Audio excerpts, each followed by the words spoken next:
Oke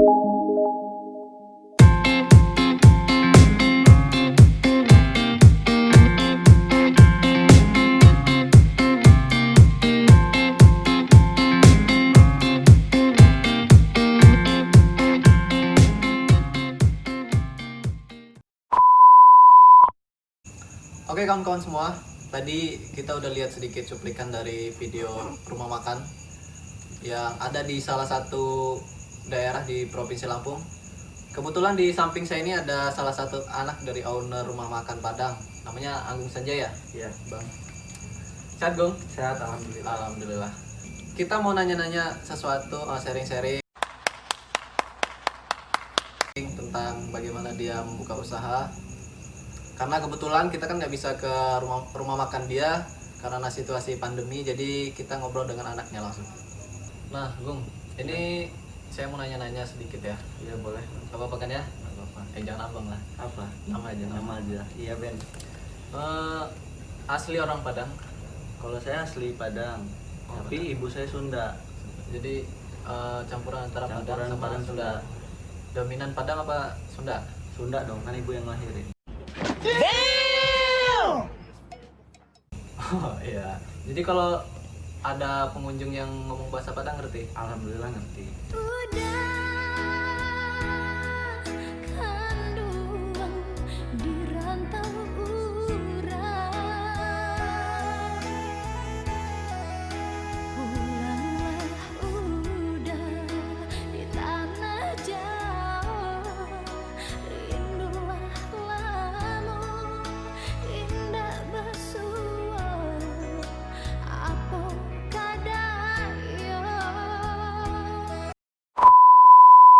Dia berapa saudara?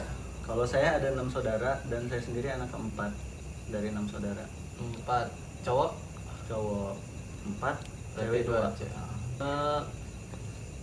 Udah kira-kira udah berapa tahun buka rumah makan Padang? Kalau buka rumah makan Padang itu dari tahun 2013. Alhamdulillah sampai sekarang. Berarti udah 7 tahun ya? Sekitar 7 tahunan lah kurang lebih. Pastilah ada ini ya, sebelum membuka rumah makan Padang itu sebelumnya ada usaha-usaha lain ya. Iya. Nah, boleh nggak sedikit diceritain sebelum masuk ke dunia usaha perpadangan ini, apa usaha apa yang kalau boleh tahu? Kalau sebelumnya sih emang kan tadinya saya nggak di Liwa sama keluarga saya. Tadinya saya tinggal di Bukit Kemuning. Nah di Bukit Kemuning itu emang dari saya lahir sudah usaha rumah makan. Terus itu waktu saya lulus SD ada problem lah, problem keluarga. Nah dari situ itu bapak saya itu memutuskan untuk hijrah ke Liwa. Nah sampai Liwa itu kita nggak buka langsung rumah makan. Itu tahun 2010 ke Liwa. Yang pertama itu kita buka alat-alat mobil gitu, alat-alat bengkel. Cuma ternyata usaha itu tuh nggak cocok. Lalu pindah lagi lah ke jualan sendal sepatu. Itu nggak cocok juga sama Itu aja. berapa tahun itu usaha bengkel itu? Nggak nyampe 1 tahun. Lalu pindah ke usaha Sendal sepatu ya? sepatu. Itu berapa tahun itu? Sampai buka rumah makan itu 2013. Oh 2013 ya. Terus sekarang udah punya berapa karyawan? Karyawan sekarang ada 8 semuanya. 4 yang masak, terus 4 yang untuk menghidangin yang makan. Gitu. Jadi itu rumah makan itu beda ya tempat sama masaknya sama untuk misalkan kayak ini pabriknya gitu. Apa di satu tempat itu Di aja? satu tempat, yang masak di belakang, hidangin di depan. Oh gitu. Kalau boleh tahu berapa sih gaji karyawannya kalau boleh tahu sekarang? Kalau gaji karyawan itu, kalau untuk yang baru pertama masuk nih, itu kisaran 1 juta. Tapi nanti dilihat lagi cara kerjanya bagus apa enggak. Kalau cara kerjanya bagus dia bisa naik. Oh gitu. Itu gaji 1 juta itu bersih, makan pulsa ditanggung per harinya. Udah ada uangnya sendiri. Balik lagi ke yang tadi nih. Tadi kan ada usaha apa namanya bengkel sama Sandal sepatu. ya. Itu waktu usaha itu udah ada karyawan apa belum? Belum waktu itu masih anak-anaknya aja yang nunggu. Masih anak-anak ya. Saya, kakak saya. Tadi kan udah kita balik lagi ke yang tadi ya, tentang usaha bengkel sama usaha sendal Sendal sepatu. ya. Sendal sepatu nih ya.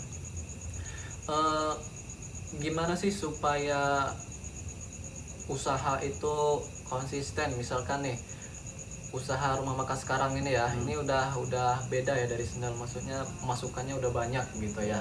Nah, supaya usaha itu biar bisa gede gitu, biar bisa beda dari usaha bengkel, ada ke ciri apa?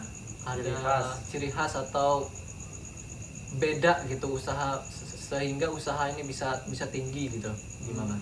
Karena sebelumnya itu kan waktu hijrah dari rumah makan yang sebelumnya kan ke bengkel sama sendal sepatu, itu bukan bidang orang tua saya.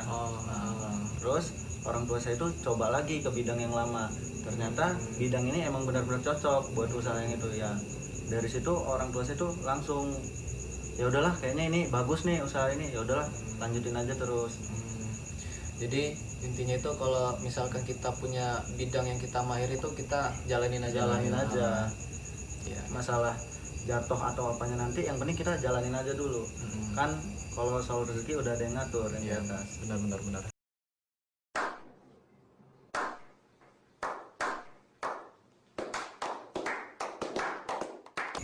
Terus kalau kita ngelihat kondisi sekarang nih ya, di usaha sekarang ini kan ada remaja-remaja sekarang ini yang umur muda udah punya usaha nih.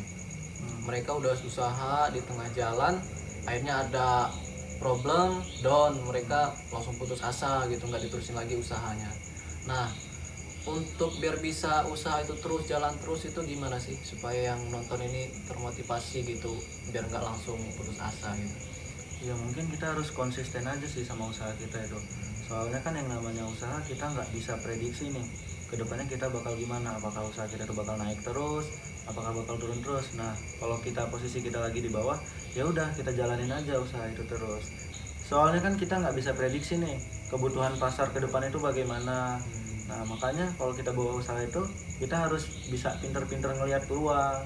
Jadi walaupun usaha kita itu turun, ya udah kita jalanin aja terus. Soalnya kan kita tahu kalau usaha itu nggak mengkhianati hasil. Wah, mantap.